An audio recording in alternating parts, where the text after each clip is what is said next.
بسم اللہ الرحمن الرحیم۔ آج ہم پڑھیں گے خواجہ میر درد کی غزل۔ خواجہ میر درد اردو زبان کے صوفی شاعر ہیں۔ ان کی یہ غزل عشق حقیقی کائنات میں ذات الہی کے جلووں اور ایک عارف کے قلبی تجربات کا حسین امتزاج ہے۔ شاعر نے اپنی قلبی کیفیات اور محبوب حقیقی یعنی اللہ تعالیٰ کے ساتھ اپنے تعلق کو نہایت ہی پر اثر انداز میں بیان کیا ہے۔ یہ غزل قاری کو بھی معرفت اور خود شناسی کے سفر پر گامزن ہونے کی دعوت دیتی ہے۔ پہلا شعر دیکھیے۔ جگ میں آ کر ادھر ادھر دیکھا، تو ہی آیا نظر جدھر دیکھا۔ تشریح دیکھیے۔ اس مطلب میں خواجہ میر درد کائنات میں اللہ تعالیٰ کی ذات کے ہر سو جلوہ گر ہونے کا ذکر کرتے ہیں۔ وہ کہتے ہیں کہ جب میں نے اس دنیا میں قدم رکھا تو ہر طرف، ہر سمت اور ہر منظر میں مجھے صرف اللہ تعالیٰ کی ذات ہی نظر آئی۔ یہ کیفیت ایک عارف کی ہوتی ہے جو ظاہر سے باطن کی حقیقت کو دیکھتا ہے۔ یہ شعر براہ راست قرآن مجید کے اس فرمان کی عملی تفسیر ہے، فَأَيْنَمَا تُوَلُّوا فَثَمَّ وَجْهُ اللَّهِ، جس کا ترجمہ ہے سو تم جدھر بھی رخ کرو ادھر ہی اللہ کا جلوہ ہے۔ اسی خیال کو خواجہ میر درد نے اپنے ایک اور شعر میں بھی یوں بیان کیا ہے، نظر میرے دل کی پڑی درد کس پر، جدھر دیکھتا ہوں ادھر تو ہی تو ہے۔ سوالات دیکھیے اس شعر کے حوالے سے۔ شاعر نے دنیا میں آ کر ہر طرف کیا دیکھا؟ شاعر نے دنیا میں آ کر ہر طرف اللہ تعالیٰ کی ذات کو دیکھا، اس کے جلووں کو دیکھا۔ دوسرا سوال دیکھیے، اس شعر میں شاعر کی کون سی کیفیت بیان ہوئی ہے؟ اس شعر میں ایک عارف کی کیفیت بیان ہوئی ہے جو ہر سو اللہ کا جلوہ دیکھتا ہے۔ دوسرا شعر دیکھیے، جان سے ہو گئے بدن خالی، جس طرف تو نے آنکھ بھر دیکھا۔ تشریح دیکھیے۔ یہ شعر عشق حقیقی کی شدت اور فنا فی اللہ کی کیفیت کو بیان کرتا ہے۔ شاعر کہتا ہے کہ اے میرے محبوب، جب تو نے اپنی نگاہ کرم سے میری طرف دیکھا تو اس کے جلال و جمال کا یہ اثر ہوا کہ میرا فانی وجود ختم ہو گیا اور صرف تیری باقی رہنے والی ذات ہی باقی رہ گئی۔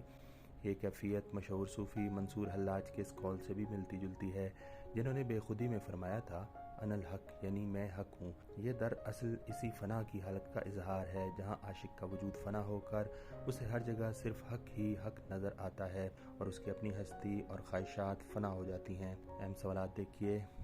جان سے ہو گئے بدن خالی، اس سے کیا مراد ہے؟ اس سے مراد ہے عاشق کا فانی وجود، اس کی ہستی محبوب کی نگاہ کرم سے ختم ہو گیا۔ دوسرا سوال دیکھیے، شاعر نے اس شعر میں کس کی نگاہ کرم کا ذکر کیا ہے؟ اللہ تعالیٰ کی نگاہ کرم کا ذکر کیا ہے۔ تیسرا شعر دیکھیے، نالا فریاد آہ اور زاری، آپ سے ہو سکا سو کر دیکھا۔ تشریح دیکھیے۔ یہاں شاعر اپنے محبوب کے حضور اپنی بے تابی اور مسلسل کوششوں کا ذکر کرتے ہیں۔ وہ کہتے ہیں کہ میں نے اپنے محبوب کو راضی کرنے اور اپنی حالت بیان کرنے کے لیے ہر ممکن کوشش کر ڈالی۔ میں نے نالا فریاد گریہ و زاری سب کچھ کر کے دیکھ لیا لیکن اس پر کوئی اثر نہ ہوا۔ یہ شعر عاشق کی بے بسی اور عشق میں اس کی مسلسل کوششوں کو ظاہر کرتا ہے جو ایک بے پناہ جدوجہد کی عکاسی ہے۔ سوالات دیکھیے، شاعر نے محبوب کو راضی کرنے کے لیے کیا کیا؟